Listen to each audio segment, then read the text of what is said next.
on that. We'll turn to a question now on the topic of leadership. Voters quite naturally look for candidates with whom they tend to agree on issues, but they also value conviction and leadership.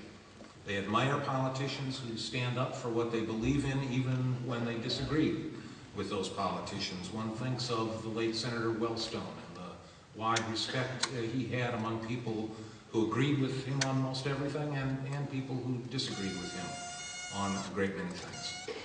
Voters also value leaders who are willing to sometimes tell them the things that at first they don't want to hear. So please tell us about your deepest convictions. What principles have you fought for and will you fight for, even though they were not and may not be politically popular? What ideas do you believe in strongly enough to take a political risk for them? And what bad news, what hard truths do you feel compelled to share with Minnesota voters? We'll begin with Mr. Pawlenty. I think first of all we should acknowledge there are different leadership styles. Different styles work for different leaders, and those are well documented and well versed, and so the three of us may be effective leaders, but do it in different ways with a different tone or different temperament or a different style, all of which could be effective. I think leaders need to do a number of things. First of all, they need to cast a vision for the future direction of their state or the organization that they happen to be leading. They need to bring a hopeful and passionate and positive attitude towards it. They need to have constructive and positive relations with other people. They need to have emotional maturity to make sure that under the inevitable stresses and strains of these decision-making roles that they conduct themselves in a way that's appropriate and civil and hopefully positive and powerful and effective. But leadership ultimately isn't measured by words, it's measured by results and by deeds. And over the last 4 years, in terms of the values of the things we fought for, the principles, they're reflected in the things we proposed and accomplished, the results. And so you look at situations like the education reforms, making sure that we not just talk about money, but we also talk about results and accountability. We talk about the strategies we've invoked to build jobs in Minnesota, a very important cornerstone value to our state. You can't have a high quality of life state unless you offer your people economic opportunity and jobs. And so programs like the Job Opportunity Building Zones that have brought more and more jobs to places in Minnesota that were in decline or needed help.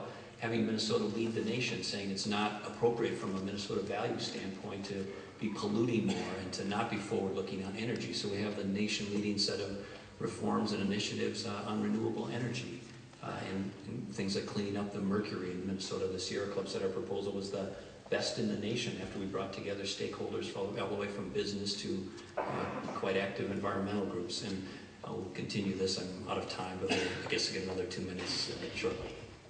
Thank you, Mr. Hutchinson.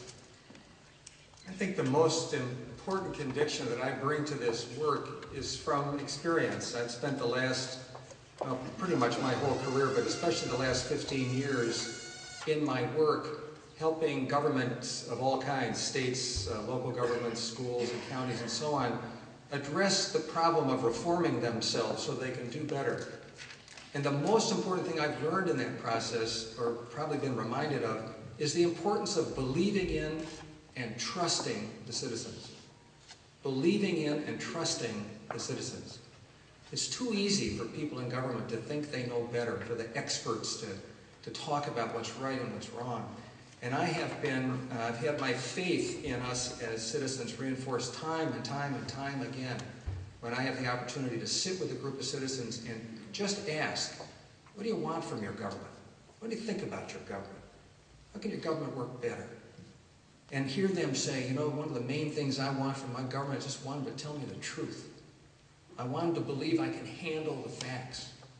I don't need spin. I don't need to have it interpreted for me. Just tell me what's going on. I can deal with it. People are practical, they're common sense, they're down to earth, they just want to get the job done. The second strong conviction I have is that it's not government or personal responsibility, it's both. These deals that we make with one another don't work if it's not both. We can't have a healthcare system that works if it's only the healthcare system that has to work if we lead unhealthy lives. We can't get better transportation out there on the roads if we, well, you know, do dumb things when we drive. We can't make the environment better if we personally keep throwing our trash in the lakes and streams, and schools don't work if parents don't do their part. So it's got to be both, and leaders have got to be willing to say to us, I can make government work better, but you got to do your part. You cannot be afraid to say that to folks, because the deal doesn't work if we're not all in the deal. Thank you. Attorney General. Well, you raised a number of questions. One was on a vision. I believe very much in fulfilling a promise that's been kept in America for over 300 years, and that is making it better for the next generation. I want to leave this administration saying that I made it better for the next generation. I want to build a middle class. I believe a middle class is actually a national security issue. If you have people who have an ownership interest in America, two of the greatest bills that passed in the last century were the GI bills for education and for home ownership. If you own a piece of dirt in America, you have an interest, an ownership interest in what occurs. You will vote, you will pay taxes, you will enlist, you will defend this country. And right now what we see, and every study shows it, is that we're losing a middle class in America.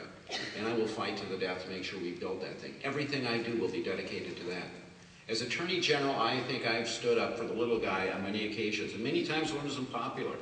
I don't think there was a week that went by, Doug, when you were blasting me by a column in the St. Paul paper. And I went right on and did what I did. And you went on and did what you did, and that's good. But I'm not swayed by popularity. I never have been. If I think there's an injustice, I do stand up. And you know it. People of the state know that. I may make mistakes, but at least I'm not the passive-aggressive type that doesn't speak up. If I see the injustice, I will speak up. And I guarantee you, as governor, I will do the same. I will use the soapbox, the power of the moral persuasion of the office, to do what's right for this state.